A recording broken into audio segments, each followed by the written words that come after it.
So we have done an in-depth analysis of the stanza number 1. And what we have understood is the poet is trying to stress on the importance of planting a tree. And how does he do that? He does that very, very intelligently by employing a figure of speech that is hypophora. What is it? Poet asks a question and then answers it all by himself. So in stanza number 1, he has told us that a person who plants a tree, he plants a friend of the sun and the sky. He plants a safety house for the birds. He also plants a happier place in this world. So that is what we have gone through in the first stanza. And then now it comes to stanza number 2. What does he plan to plant a tree? The similar way of starting. What does he plan to plant a tree? He plants cool shade and tender rain, and seeds and bud of days to be, and years that fed and flush again. He plants the glory of the plain. He plants the forest's heritage, the harvest of a coming age, the joy that the unborn eyes shall see. These things he plants a tree. So, such beautiful, serene, composed, peaceful images. The planter of the tree plants cool shade and tender rain, both for humans and the soil. So we know trees provide a cool shade during the summers and a place to keep dry during rainy days. The use of the words tender rain also captures the role of the trees in tackling soil erosion. It talks about the biology. How does it protect Mother Earth? So not only do the trees soften the intensity of the sun's rays on the soil below, their roots bind the soil and prevent it from getting washed away.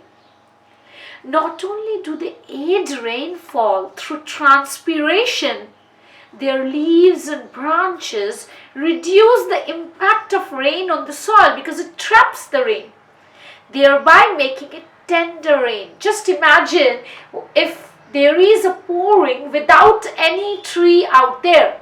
How would the raindrops fall on you? It would just pierce you. Just imagine the earth barren without any trees. The raindrops would pierce through you. It would be that harsh.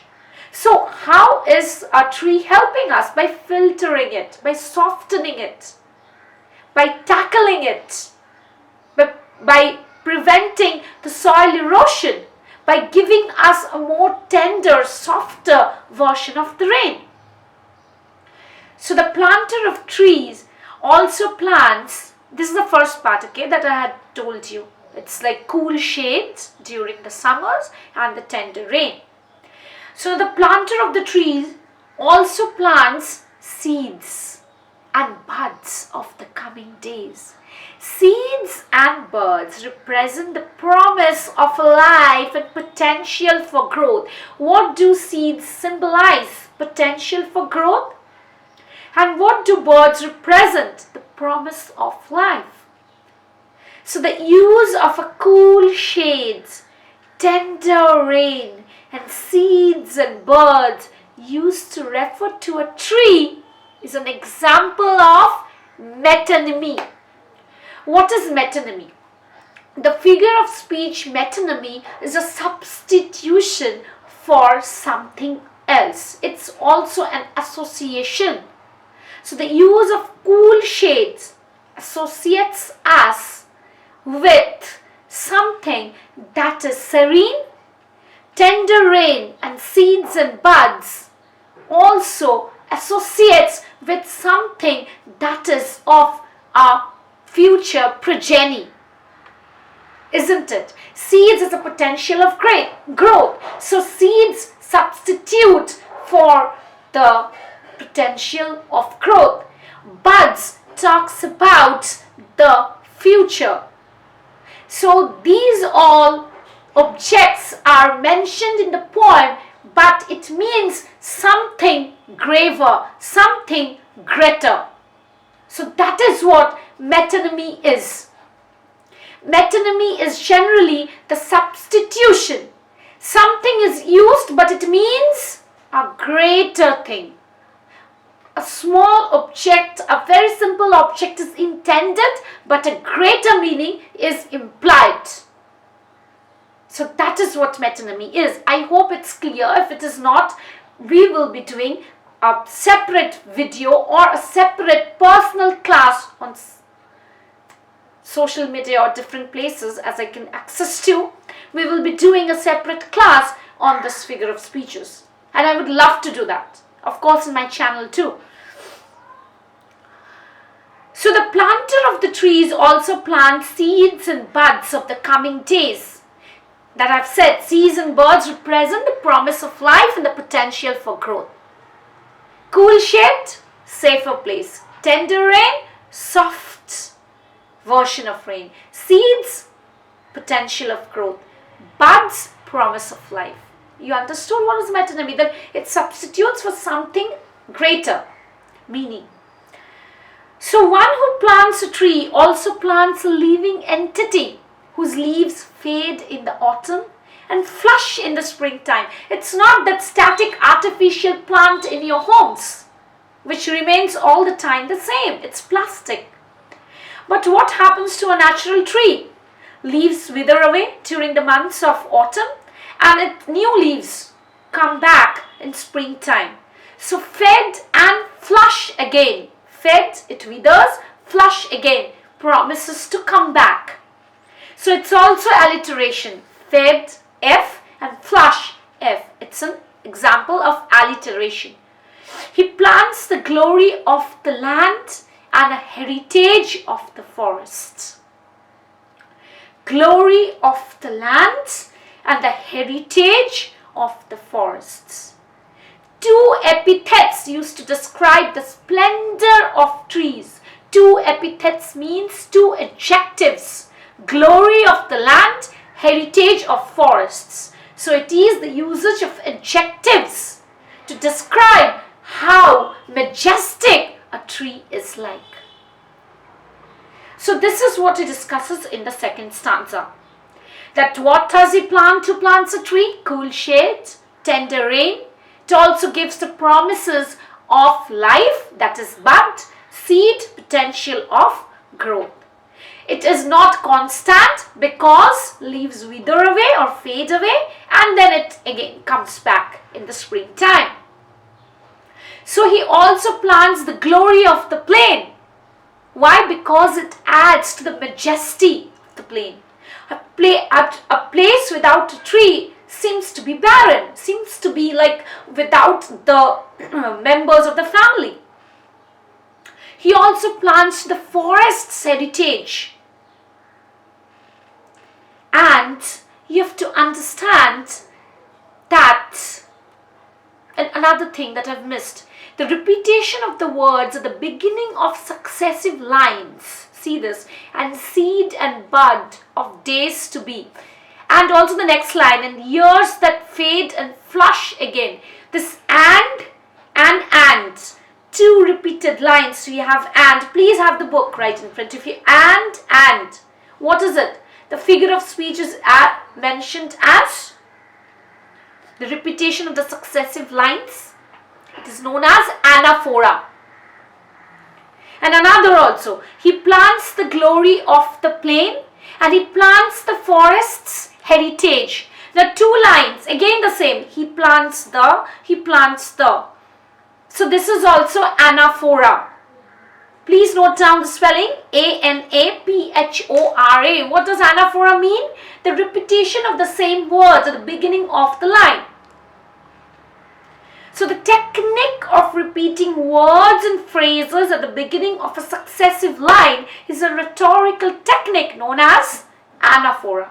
And is used, why is it used? To create an impression on a listener or reader while trying to persuade him or her, just to persuade, just to tell him or her the same thing.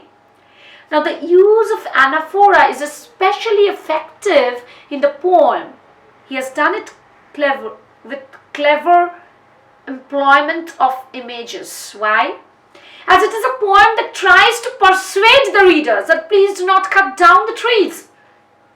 So he is enumerating the qualities of planting a tree. That's why he repeats, that's why he persuades. It's a kind of emphasis. I hope it's clear why is anaphora used.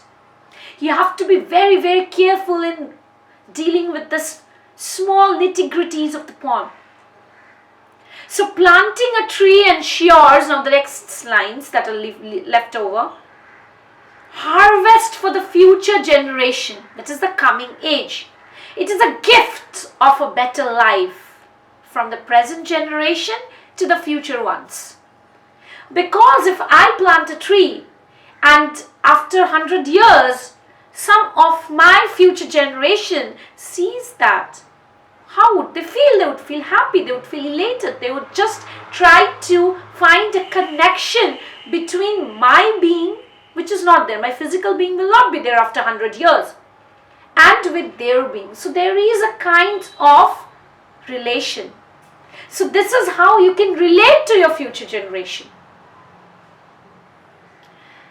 So this is what it is, a gift of a better life from the present generation to the future ones. It is used to describe the trees that will the joy of the children of the future shall see. That is, the unborn eyes shall see so much joy, so much happiness. So, unborn eyes here means your future generation. And of course, coming age also means future generation.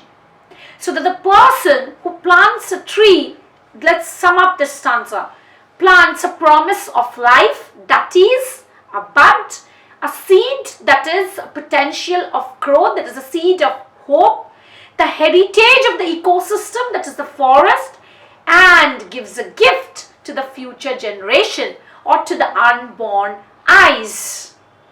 So this is what he plants a tree. I hope this is clear. The first and the second stanza that we have done. And now comes the third stanza. What does he plant to plant a tree? He plants in sap and leaf and woods in love of home and loyalty, and far-cast thoughts of civic good, his blessings on the neighborhood, who in the hollow of his hand holds all the growth of all our land, a nation's growth from sea to sea, stars in his heart, who plants a tree. Beautiful. Now the final stanza celebrates the sheer nobility in the act of planting a tree. The planter of a tree not only plants resources for the future in form of sap, leaf, wood. Like these are just the production that we can extract from a tree. But he also plants within the tree his virtues. So a tree is not just a giver of some things, some physical things in sap, in leaf and wood, but it also plants within the tree his virtues, his love for home, Mother Earth, home, and loyalty towards Mother Earth. In short, one plants a part of one's being while planting a tree. It's like you are making your own being while you plant a tree. The second line shows the use of a literary device of repetition that I've already seen this. What does he plant to plant a tree? He plants. So the repetition. He plants in sap and leaf and wood. It's repetition of ands. And leaf and wood. So there are more than one ands in a sentence. And this repetition of conjunction and emphasis emphasizes the importance of what is being said. I've told you it's a kind of persuasion. So by slowing down the pace of the poem, when you use too many conjunctions, you slow down. So as if it slows down to make us ponder and think. He plants in sap and leaf and wood. So it's like that. So this technique or this figure of speech is known as polysyndeton. P-O-L-Y, poly, syn, E-N-T-O-N. Repeat, P-O-L-Y-S-N-D-E-N-T-O-N. Polysyndeton literature. This technique of using too many conjunctions to slow down the pace and to persuade. So the love for home doesn't merely refer to one's home, just your own home. No, it's like Mother Earth. The only place we have to call home in the universe so far. Because we will die. We will have nothing. No home of our own will be in the dust. Similarly, loyalty just referred to one's country, one home, but also loyalty towards the environment which has given us so much. So by planting a tree, what does one plant? The forethought of doing some good. It's like when you try to plant a tree, when you think that I'm going to plant a tree here. So you are just having that good thought, that good forethought. That yes, I'm going to do something good. I'm going to return back to Mother Earth. As if you are going to do good to the citizenry and making the world a better place. In doing all these things, the one who plants trees also plants God's blessings. See these lines where he, H-E, has been capitalized. It's in capital letter. He who holds the well-being and growth of the land in the hollow of his hands, as suggested by the use of a capital H. This interpretation is corroborated by the fact that the hollow of his hands was also the name of a very popular hymn at a time when the poem was composed. It was a religious song. It was a hymn. Hollow of his hand. It's a hymn. So this also talks about the loyalty towards God, towards religion. So it also talks about, let me just tell you, the pantheist view of literature, where you worship nature. Nature is your mother, nature is your God, nature is your religion. So the hollow of his hand means God's hand. This is also the name of a very popular hymn that, as I told you, at a time when the poem was composed. In fact, the composer of the hymn, that is E.S. Lawrence, founded the Lawrence Corporation, a music publisher, which set the heart of a tree to music. So this poem of ours has been set to music too. Please just listen to the music if you find interest in that. And of course, it's a good way to find how music has been put into this poem. So you understand the hollow of his hand has a religious implication. It talks about his, that is God's hand. So one may also read the lines as the godlike ability of the planter. So one who plants a tree has that divine quality to bless the future generation. He is himself the God who is planting a tree. Why? Because the godlike quality of giving something good to Mother Earth is, of course, something divine. The final stanza of the poem projects the act of planting a tree as something which connects human to the divine. Planting a tree allows us to act as an agent of God's blessing and also enables us to bless the world in a godlike manner by creating a better future and leaving the world in a little better shape than we found it.